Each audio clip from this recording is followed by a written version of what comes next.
Hello everyone, कैसे हो आप लोग। तो आज हम सीखने वाले लेजर। जर्नल से पहले हम लोग सीख चुके हैं। अब जर्नल से कैसे लेजर बनाते हैं और लेजर से कैसे ट्रायल बैलेंस बनाते हैं, ये दोनों चीज इस क्लास में सीखेंगे हम लोग। ठीक है, तो चलो मैंने आपके लिए कुछ क्वेश्चन रेडी किया है और इसका मैंने जर्नल भी ऑलरेडी रिकॉर्ड करके रखा है, जिससे आप लोग को समझने में ज्यादा समय आप लोग को वेस्ट ना हो। तो जितने भी एंट्रीज है मैंने इसका ऑलरेडी जर्नल मैंने पास कर चुका है। अब क्या करना है हम लोग को कि उस जर्नल से कैसे लेजर में पोस्ट करते हैं वो सीखेंगे। ठीक है, एकदम बेसिक समझाएंगे आपको। तो ये मेरा क्वेश्चन है, आप चाहो तो इस क्वेश्चन को का स्क्रीनशॉट ले सकते हो या फोटो ले सकते हो। ठीक है ना, आते हैं नेक्स्ट सब में हम आते हैं। अब देखो, तो मैंने इस क्वेश्चन का जर्नल एंट्री ऑलरेडी रिकॉर्ड करके रखा हुआ है। अब इस एंट्री से कैसे हम लोग लेजर में पोस्ट करेंगे वो हमको सीखना है। ठीक है, तो वो सबसे पहला काम मेरा क्या है, जो कि आपको एग्जाम में नहीं करना है, ये बस आज के क्लास के लिए, बस समझने के लिए आपको सिखा रहा है। इसको आपको अपने कॉपी में नहीं करना, करना भी तो पेंसिल से करना, उसको इरेज कर देना। ठीक है, क्या कर रहे हैं जितने भी अकाउंट है, सब पहले थोड़ा लेजर का मतलब समझते हैं। जर्नल मतलब क्या हुआ, ट्रांजेक्शन को रिकॉर्ड। बिजनेस में जितने भी तरह के ट्रांजेक्शन है सबको सबसे पहले जहां रिकॉर्ड करते हैं उसको बोलते हैं जर्नल। ठीक है ना, अब रिकॉर्ड हमने कर लिया। रिकॉर्ड करने के बाद हमारा जो नेक्स्ट स्टेप होता है वो क्या होता है कि लेजर में पोस्ट करना। लेजर में पोस्ट करना मतलब जो सेम नेचर के अकाउंट है उनका एक सेपरेट अकाउंट बना देना। ठीक है, जैसे यहाँ पे देखो पहला क्या है, कैश अकाउंट। तो कैश अकाउंट बहुत बार आया है, तो कैश का एक सेपरेट लेजर बना देंगे जिसमें उनको पता चल जाएगा कि मेरे पास कैश का कितना पैसा आया और कितना कैसा पैसा गया, और आज मंथ के एंड में या ईयर के एंड में मेरे पास कितना कैश बचा हुआ है। ठीक है, वो हमको जान पाएंगे। फिर बनाएंगे कैपिटल अकाउंट, फिर बनाएंगे परचेज का अकाउंट, तो जितने भी परचेज के ट्रांजेक्शन वो सारे परचेज अकाउंट में आ जाएंगे। फिर बनाएंगे सेल्स अकाउंट, तो जितने भी सेल्स के ट्रांजेक्शन वो सारे सेल्स अकाउंट में चल जाएंगे। तो लेजर मतलब यही हुआ कि जितने भी सेम नेचर के ट्रांजेक्शन है उनको लिए एक सेपरेट अकाउंट बना देना। ठीक है ना, चलो स्टार्ट करते हैं। सबसे पहले हम देखते हैं कितने तरह के अकाउंट है मेरे पास। सबसे पहला मेरा कैश अकाउंट, उसमें हम नंबर 1 डाल देते हैं। जहां जहां कैश है वहां नंबर 1 डाल देते हैं। जहां जहां कैश है वहां नंबर 1 डाल दिया मैंने। ठीक है, नेक्स्ट स्टेप है हमारा क्या आता है, कैपिटल। चलो कैपिटल में डाल दिया, और कहीं कैपिटल नहीं है। फिर है परचेस, इसमें 3 नंबर डाल दिए। फिर कहीं परचेस नहीं है। फिर है मेरा मोहन, इसमें 4 नंबर। और फिर कहीं पे मोहन है, यहाँ पे मोहन है, मोहन में 4 नंबर। उसके बाद फिर क्या है, सेल्स अकाउंट। सेल्स अकाउंट और कहीं सेल्स नहीं है। फिर आपका राहुल अकाउंट, और यहाँ पे राहुल अकाउंट। उसके बाद फिर ट्रेड एक्सपेंस, ये भी एक ही जगह पे है। फिर डिस्काउंट अलाउड अकाउंट एक ही जगह है। वेजेस अकाउंट एक ही जगह है। डिस्काउंट रिसीव एक ही जगह है, और रेंट एक ही जगह है। मतलब टोटल मेरे पास 11 तरह के अकाउंट है और मेरे को 11 अकाउंट बनाने हैं, 11 लेजर मेरे को ओपन करने हैं। सबसे पहले कौन सा ओपन करने वाले हम लोग, कैश अकाउंट। ठीक है, आते हैं कैश अकाउंट में। तो देखो पहले फॉर्मेट देख लो क्या होता है। कैश अकाउंट फॉर्मेट में क्या होने वाला है, देखो सबसे पहला चीज होता है डेट, क्योंकि जिस दिन वो ट्रांजैक्शन हो रहा है। ठीक है, अच्छा इसमें 2 साइड होता है। इस साइड को बोलते हैं डेबिट साइड और दिस साइड को बोलते हैं हम लोग क्रेडिट साइड। इसमें सबसे पहले डेटा कॉलम बनेगा हमारा, उसके बाद पर्टिकुलर,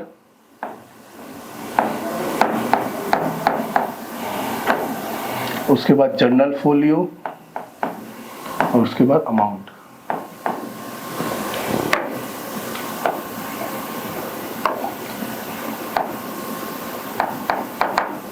ठीक है ना, सबका लाइन ड्रॉ कर लेते हैं। सेम चीज इधर भी रहेगा, पहले डेट, फिर पर्टिकुलर,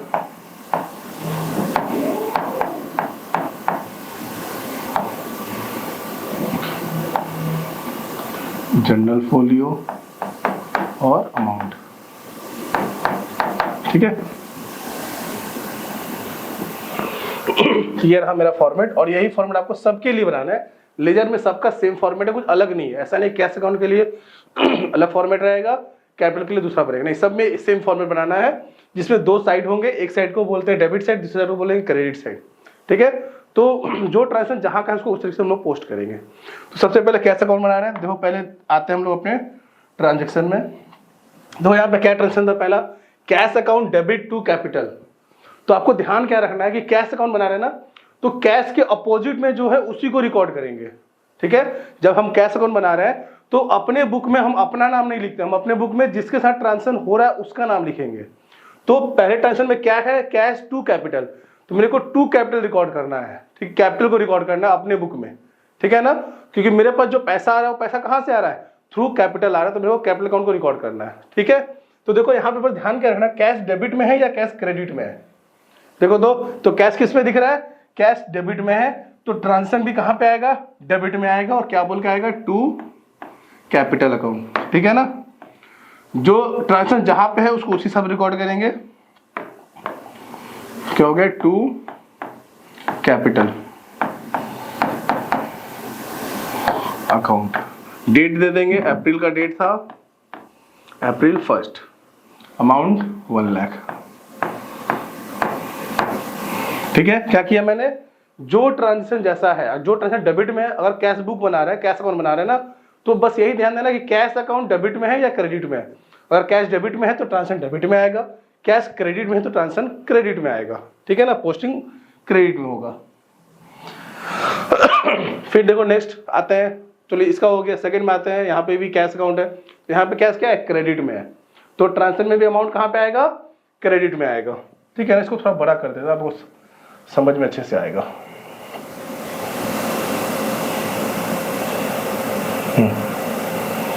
आप देखो क्या है, purchase account debit to cash, तो इसमें कैश कहाँ पे है, क्रेडिट में है, मतलब मेरे को रिकॉर्ड भी किसमें करना है, क्रेडिट में करना है। ठीक है, तो कैश में कैश को रिकॉर्ड नहीं करेंगे, उसके उल्टा जो साइड में है उसको रिकॉर्ड करेंगे, मतलब परचेस रिकॉर्ड होगा। और जब क्रेडिट में रिकॉर्ड करते हैं तो हम लोग लिखते हैं बाई परचेस। ठीक है, समझ में आ रहा क्या बोल रहा है, जब हम लोग डेबिट में रिकॉर्ड करेंगे तो टू करेंगे, और जब क्रेडिट में करेंगे तो बाई करेंगे। 3 अप्रैल 10,000।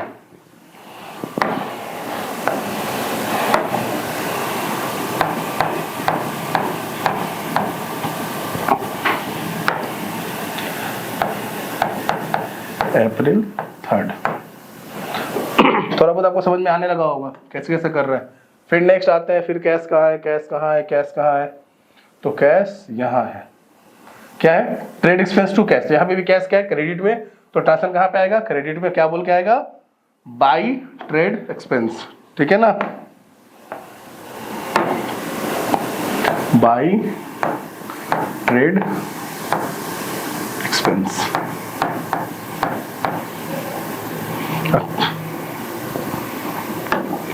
अमाउंट है आपका 2000।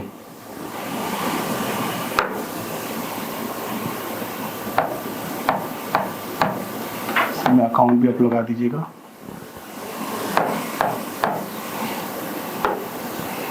डेट था आपका 15 तारीख, यहाँ पे हो गया 15। ऊपर एक बार मंथ का नाम लिख दो, नीचे बार बार लिखने की जरूरत नहीं है।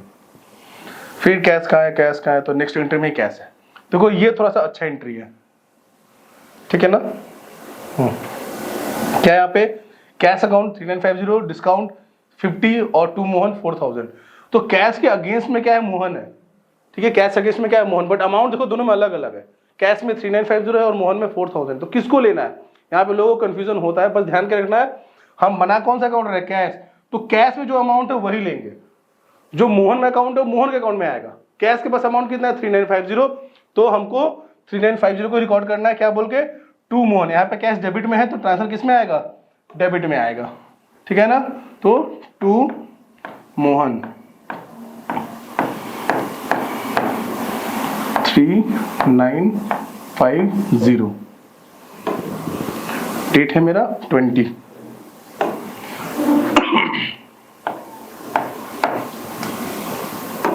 फिर आते हैं नेक्स्ट सम में, फिर कैश वेजेस टू कैश, यहाँ पे कैश क्रेडिट में है तो ट्रांजेक्शन भी कहाँ पे आएगा, क्रेडिट में आएगा, और क्या बोल के आएगा, बाई वेजेस,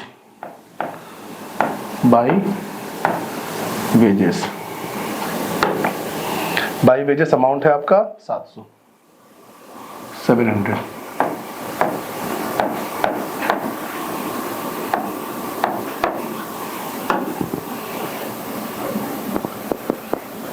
डेट 25 था।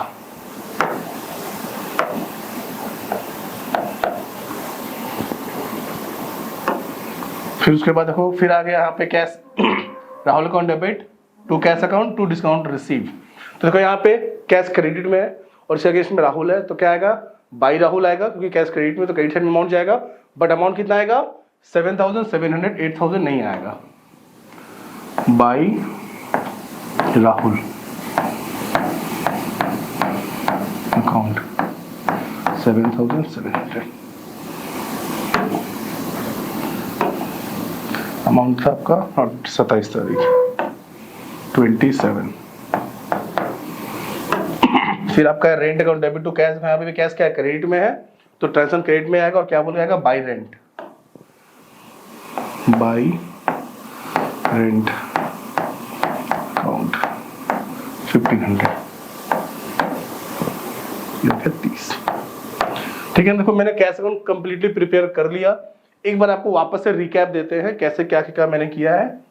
देखो सारा चीज तो इजी है, अगर कैश अकाउंट बना रहे हैं तो कैश का देखना है कैश अकाउंट डेबिट में है या क्रेडिट में है।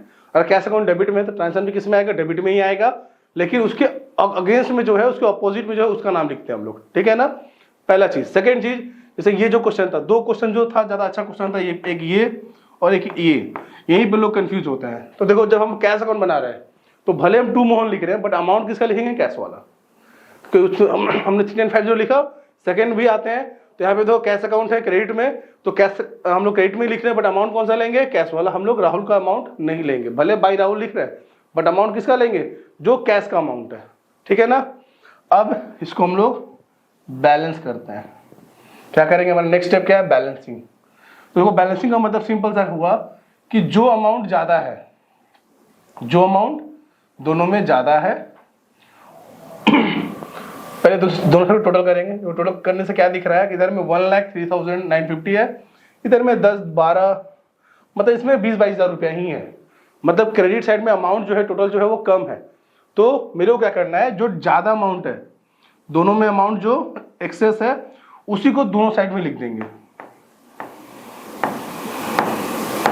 103950, और यहां पे भी आपको बस ध्यान रखना कि जो टोटल जो है ना वो हमेशा इक्वल होना चाहिए, मतलब बराबर में होना चाहिए, ऊपर नीचे ये नहीं होगा, ठीक है। फिर एक बार क्रेडिट साइड का टोटल कर लेते हैं हम लोग, कितना आ रहा है,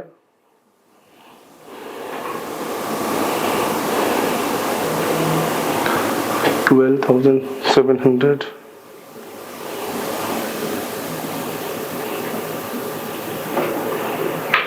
देखो इधर टोटल आ रहा है 21,900, बट हमने टोटल में कितना लिखा है, 1,03,950।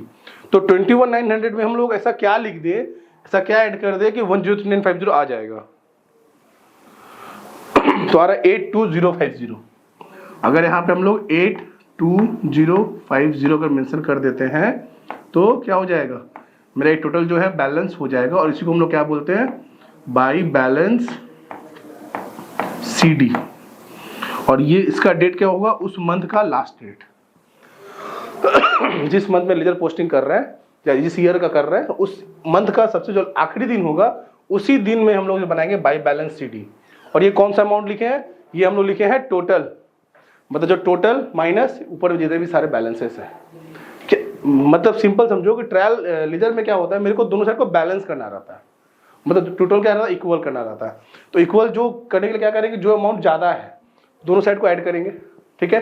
दोनों में जो ज्यादा अमाउंट होगा उसी को हम लोग दोनों साइड में लिख देंगे। समझ रहे क्या बोल रहे हैं, सबसे पहले दोनों साइड को ऐड करेंगे और दोनों में जो हायर अमाउंट है वही अमाउंट दोनों साइड में लिख देंगे, ठीक है। और जिस साइड में कम होगा उस साइड में वो अमाउंट लिख देंगे जिससे टोटल क्या हो जाए, बैलेंस, ठीक है ना। अब जो बैलेंस है वो फिर यहां पे क्या हो जाएगा,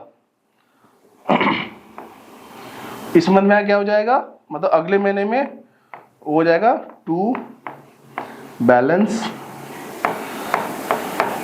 ब्रॉट डाउन BD 82050, ठीक है। देखो अच्छे से समझ में आ रहा है क्या किया मैंने बैलेंस CD लिखा, बैलेंस CD के उल्टा में क्या लिख देंगे, balance BD। But balance BD का जो डेट होगा वो डेट क्या होगा, 1 मई का डेट होगा, मतलब उस मंथ के अगले मंथ का पहले दिन का डेट होगा, ठीक है ना।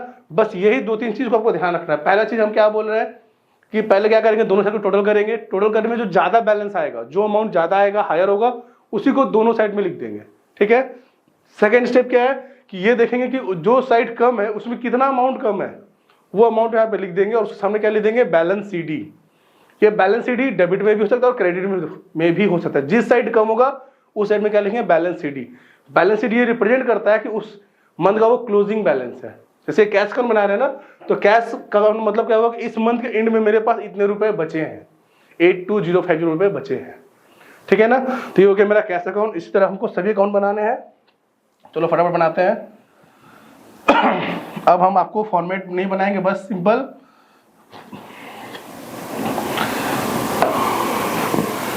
ऐसी पोस्ट कर दे सर। अब बना रहे कैपिटल अकाउंट। तो कैपिटल अकाउंट में क्या है देखो, एक ही ट्रांसफर था कैपिटल का, जो भी क्या है क्रेडिट में, तो क्रेडिट ट्रांसफर को हम भी क्रेडिट में लिख देंगे। क्या लिखेंगे हम लोग, बाई साइड में डेट लिख देते हैं, अप्रैल का डेट था, अप्रैल 1 बाई कैश। समझ में आ रहा है कैश क्यों आया, क्योंकि कैपिटल किस में है, क्रेडिट साइड में है, तो बैलेंस भी क्रेडिट साइड में ही आएगा। बट क्या बोल के आएगा, जो उसके अगेंस्ट में ऑपोजिट में जो ट्रांसफर लिखा था वो, तो कैश था तो हम लोग ने कैश लिख दिया। अमाउंट है 1 लाख, ठीक है। अब इसको भी बैलेंस करेंगे, तो इस साइड में कुछ नहीं है, दोनों साइड में सेम अमाउंट आ जाएगा 1 लाख।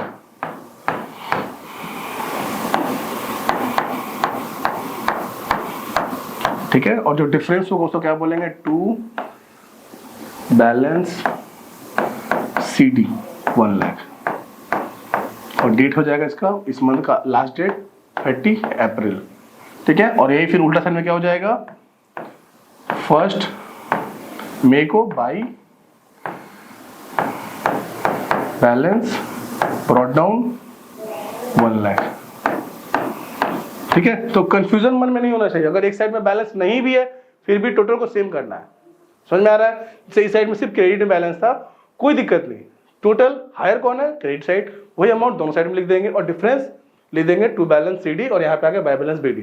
जिसे समझ में ये आ रहा है कि CD BD का कोई साइड नहीं है, जिस साइड में वैल्यू कम है उस साइड में CD आएगा और उसके अगेंस्ट मतलब उसके उल्टा साइड क्या जाएगा, BD, ठीक है। अब बन गया कैपिटल अकाउंट। अब आते हैं नेक्स्ट क्या है, परचेस। परचेस के 2 ट्रांजेक्शन थे, पहले परचेस अकाउंट बना लेते हैं।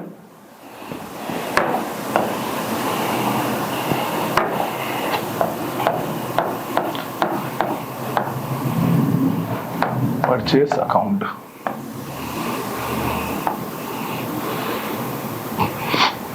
देखो परचेस कहाँ पे है, यहाँ पे डेबिट में है, मतलब सारे ट्रांसफर कहाँ पे आएंगे, डेबिट में आएंगे। Purchase from debit to cash, तो क्या हो जाएगा, टू कैश अकाउंट। समझ में आया ना, परचेस डेबिट में है इसीलिए ट्रांसफर भी कहाँ पे रिकॉर्ड होगा, डेबिट में होगा, और जो उससे उल्टा में वो आएगा, ठीक है। अमाउंट कितना है, 10,000। 3 अप्रैल का ट्रांजेक्शन था, आप अप्रैल 3 भी लिख सकते हो और ऐसे डेट वाइज भी लिख सकते हो, 10,000। फिर नेक्स्ट एक और है, purchase to Rahul 8,000, to Rahul 8,000,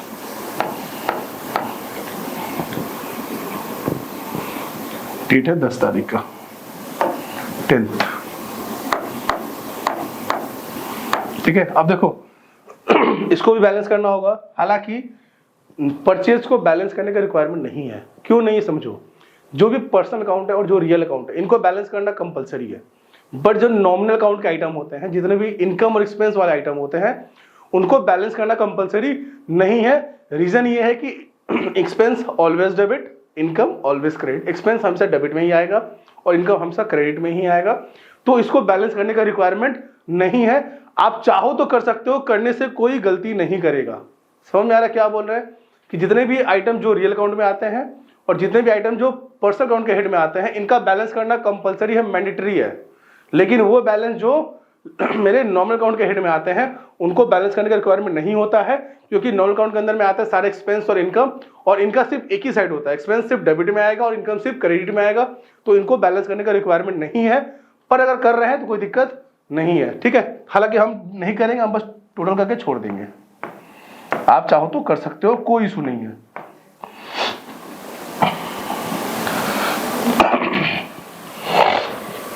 उसके बाद फिर क्या है, मोहन अकाउंट। मोहन भी दो जगह है, मोहन और मोहन। देखो मोहन कौन सा अकाउंट हो गया, पर्सनल, इसका बैलेंस करना जरूरी है।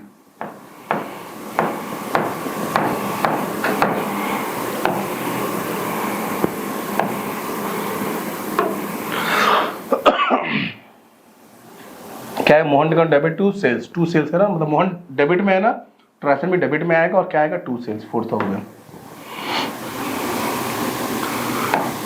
To sales account 4000। डेट था आपका 4 तारीख,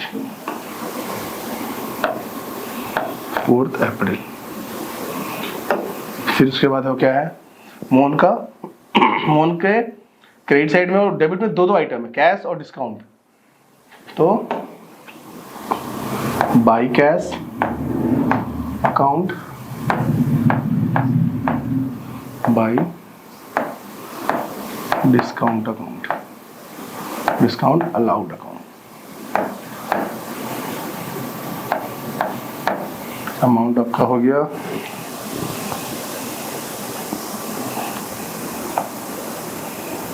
3950 कैश में और डिस्काउंट अलाउड में 50। ठीक है ना, समझ में आया आपको? देखो एक बार अच्छे से देखो, मोहन अकाउंट में अगेंस्ट में दो अकाउंट है, कैश है और डिस्काउंट दोनों है, ठीक है ना, इसलिए दोनों अमाउंट आ गया। समझ में आया ना? हाँ, अब एक अच्छी चीज क्या है, इसका दोनों साइड का टोटल बराबर आ गया, इक्वल। तो इक्वल आ गया मतलब ये अकाउंट क्लोज हो गया, ये मेरे ट्रायल बैलेंस में नहीं आएगा। ट्रायल बैलेंस का मतलब ही क्या हो गया कि जो बैलेंस बच गया वही उसको वहां रिकॉर्ड रिप्रेजेंट करेंगे। तो ये मोहन अकाउंट क्लोज हो गया ना, इसको मैंने 4 जगह सामान बेचा था और इसने मेरे को पूरे पैसे दे दिए, इससे मेरा सेटलमेंट हो गया। तो इसको अब मेरे को अपने बुक में आगे फॉरवर्ड नहीं करना है। क्यों नहीं करना है? क्योंकि इसने पैसे दे दिए ना, अब इसका रिकॉर्ड कोई जरूरी नहीं है। ठीक है, हम उसी का बैलेंस रखेंगे जिसको पैसे हम पाते हैं। ठीक है, मोहन अकाउंट हो गया। फिर आता है सेल्स अकाउंट।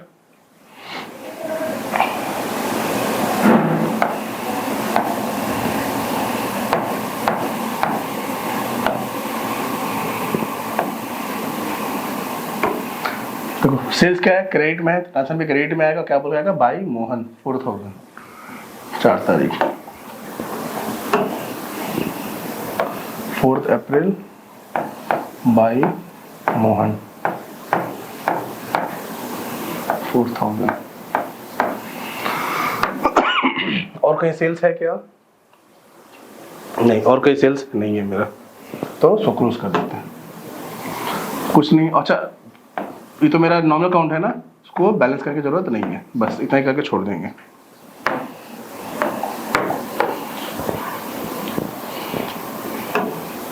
फिर उसके बाद क्या है, देखो राहुल अकाउंट।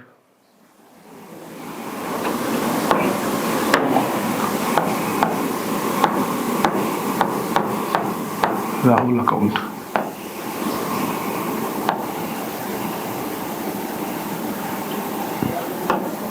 देखो, राहुल अकाउंट में क्या है, राहुल क्रेडिट में है तो ट्रांसफर भी क्रेडिट में आएगा और क्या बोल के आएगा, बाई परचेज।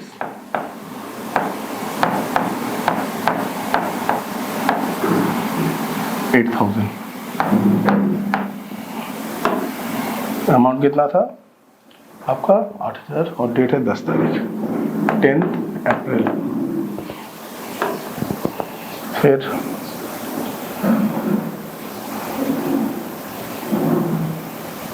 उसके बाद कहीं राहुल, हाँ राहुल वापस यहाँ पे भी है, तो यहाँ पे राहुल डेबिट में है और क्रेडिट में दो ट्रांजेक्शन है, 2 कैश और 2 डिस्काउंट, दोनों आ जाएगा।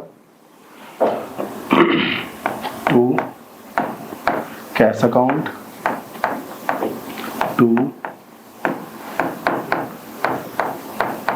डिस्काउंट रिसीव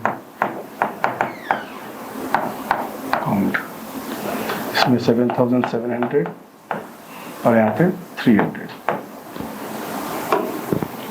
डेट था आपका 27 अप्रैल। तो देखो ये भी बैलेंस हो गया, दोनों साइड में 8000। ठीक है, तो इसको में भी बैलेंस सीडी और बीडी कुछ भी नहीं आएगा। उसके बाद फिर क्या है, देखो मोहन के बाद अच्छा, राहुल के बाद 7वां नंबर ट्रेड एक्सपेंस। बस इजी है ना, कुछ तो करना ही नहीं है, बस खाली इसमें समय देना है, मेहनत करना है। यहाँ पे मेहनत के मार्क्स मिलेंगे, दिमाग तो लगाना ही नहीं है। ट्रेड एक्सपेंस अकाउंट, देखो एक्सपेंस अकाउंट है, हम बिना देखे भी बोल सकते हैं कि एक्सपेंस है तो सारा आइटम कहाँ पे आएगा, डेबिट में आएगा। हम लोग बिना देखे भी इसको समझ सकते हैं।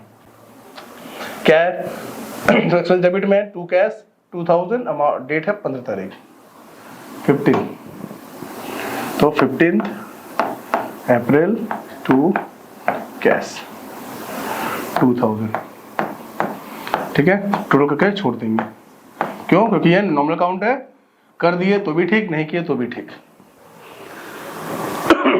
उसके बाद डिस्काउंट अलाउड, ये भी एक्सपेंस है।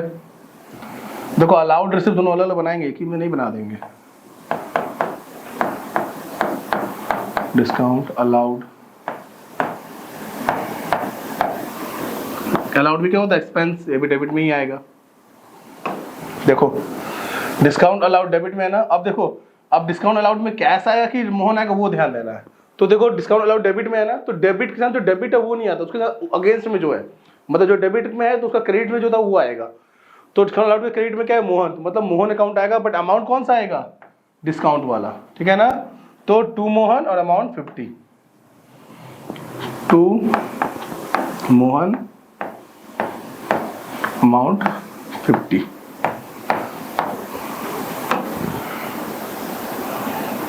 20 तारीख 24। ये भी क्या है, नॉमिनल अकाउंट है, टोटल के छोड़ देंगे। फिर आपका हो गया अलाउड, हो गया। अब आते हैं वेजेस।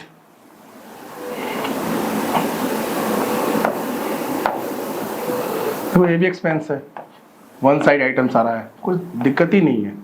वन साइड आइटम तो मेरे लिए ईजी है, बस टोटल करना है, छोड़ देना है। एक ही आइटम है। वेजेस डेबिट में, क्रेडिट में क्या है, टू कैश, तो लिख देंगे to cash amount 700, to cash amount 700, date कितना था मेरा 25, 25/4। इसको बैलेंस करने का रिक्वायरमेंट नहीं है क्योंकि ये नॉर्मल अकाउंट के हेड में आता है। वेजेस हो गया। और फिर डिस्काउंट रिसीव, इनकम है।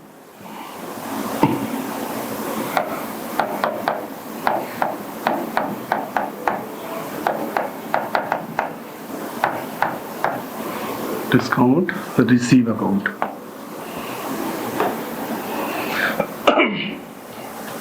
देखो डिस्काउंट रिसीव क्रेडिट में है ना, इनकम में क्रेडिट में रहेगा। इसके उल्टा में कौन है, राहुल, तो राहुल अकाउंट को रिकॉर्ड करेंगे और अमाउंट क्या रहेगा 300, 27 अप्रैल बाई राहुल, अमाउंट 300। ये भी नॉर्मल अकाउंट का आइटम है, बस टोटल करो छोड़ दो, इनकम है। फिर लास्ट में रेंट 30 तारीख,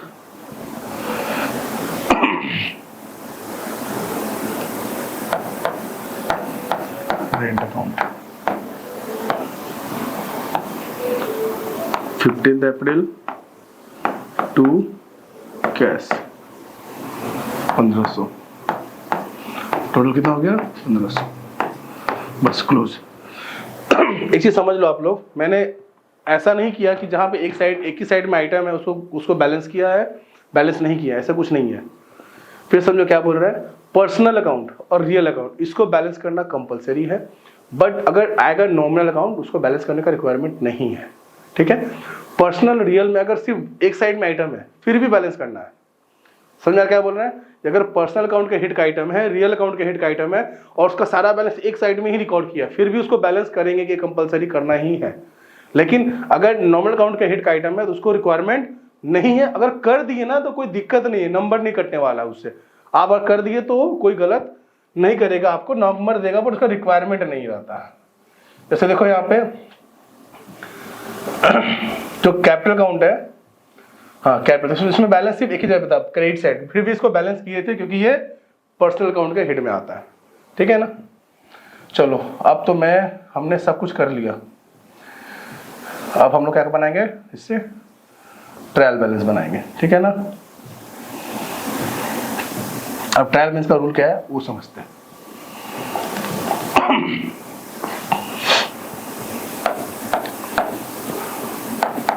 ट्रायल बैलेंस फॉर्मेट देखो पहले, पर्टिकुलर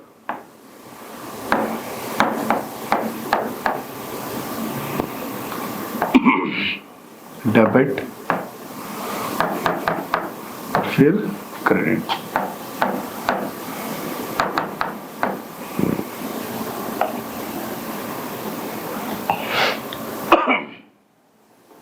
देखो सबसे पहला काम क्या है यहाँ पे मेरा कि जितने भी अकाउंट बनाए हैं, जितने भी हमने अकाउंट बनाए हैं उन सबको पहले रिकॉर्ड कर देते हैं उसी सीक्वेंस में। तो पहला कैश था, फिर कैपिटल था, फिर उसके बाद क्या था, परचेस है, मोहन है, सेल्स है। परचेस, मोहन और sales. Purchase, Mohan, sales,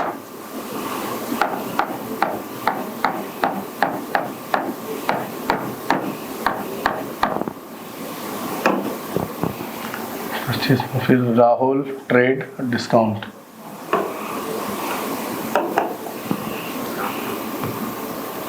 Rahul trade expense,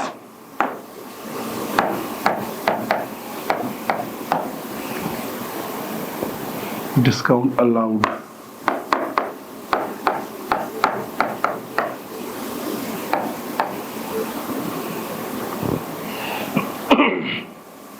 फिर wages, discount receive, rent. Wages, discount receive और रेंट। वेजेस, डिस्काउंट रिसीव,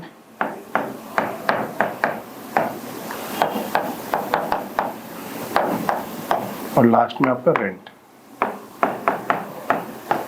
तो मैंने क्या किया, मैंने जितने भी लेजर बनाए सबको पोस्ट कर दिया यहाँ पे, ठीक है। हाँ, अब आते हैं इसको कैसे इसको अमाउंट यहाँ पे लिखेंगे। देखो जब बात होगा एसेट और लायबिलिटी का, मतलब पर्सनल और रियल अकाउंट के बारे में, तो जिसका बैलेंस बीडी जहां पे रहेगा, आपको क्या देखना है, इसे बना रहे, ये है मेरा कैश अकाउंट। कैश अकाउंट में क्या देखना है कि जिसका बैलेंस बीडी कहां पे है।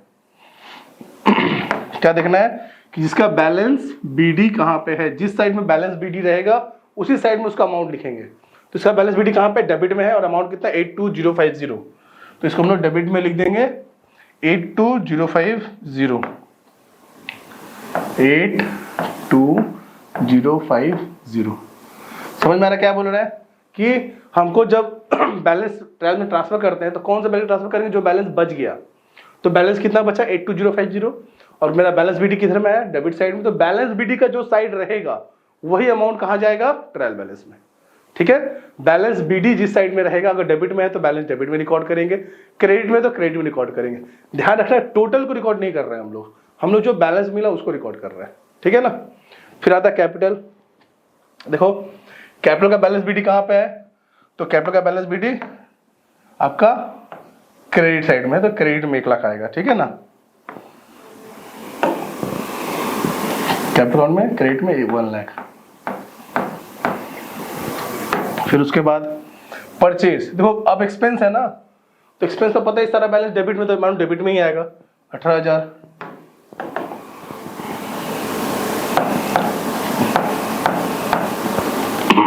फिर मोहन, ये तो बैलेंस हो गया, तो इसको मेरे को आएगा ही नहीं। जब कोई आइटम बैलेंस हो जाएगा तो उसको रिकॉर्ड करने की जरूरत नहीं है, ठीक है। तो यहाँ पे कुछ भी रिकॉर्ड नहीं करेंगे। इसको भी चाहते तो नहीं लिखती तो बेटर रहता, फिर भी हम समझाने के लिए लिख दिए आपको, ठीक है। इसको नहीं लिखेंगे हम लोग। फिर आता है सेल्स, क्रेडिट में है 4000, 4000। सेल्स के बाद फिर राहुल भी बैलेंस हो गया, तो टोटल सीएम हो गया, दोनों साइड, ये भी नहीं आएगा। तो यहाँ पे भी हम लोग राहुल के नाम पे नील कर देते हैं, इसको भी काट देते हैं, लिखने की जरूरत नहीं है, ठीक है ना। फिर आता है trade expense. Trade expense 2000 debit में, डिस्काउंट अलाउड 50 डेबिट में। 2000, अलाउड में, डेबिट में 50, वेजेस 700, 300, 1500, 700, 300 और फिर 1500। ठीक है, अब क्या करेंगे, इन दोनों साइड का टोटल करेंगे। अगर हमारा टोटल मैच हो गया मतलब हमने ये सम सही बनाया है। इस साइड को ऐड करते हैं, 1,04,000 तो वो हो गया 1,04,300। कितना हो गया, 1,04,000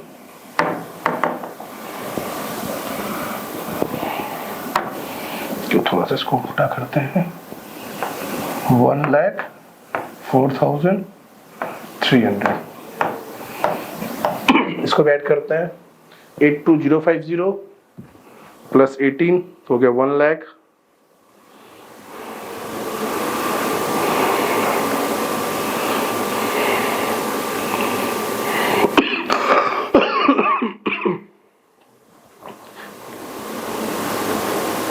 तो इधर भी कितना गया, 1,04,300।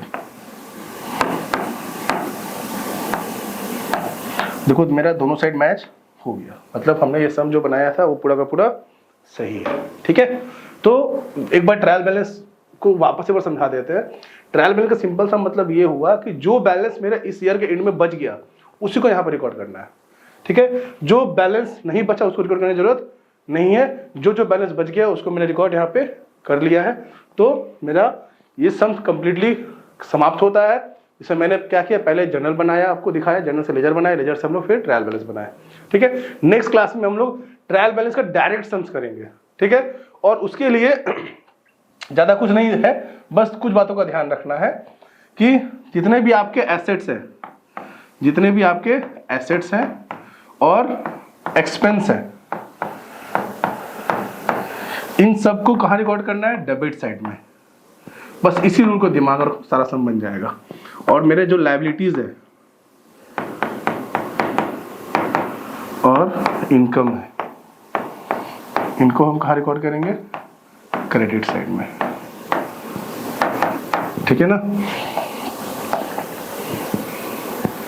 बस ये बातों को ध्यान रखना है। जो भी एसेट्स है और एक्सपेंस है वो डेबिट साइड में आएंगे और लायबिलिटीज और इनकम जो है वो क्रेडिट साइड में आएंगे। बस इसके अलावा और कुछ है नहीं इस चैप्टर में।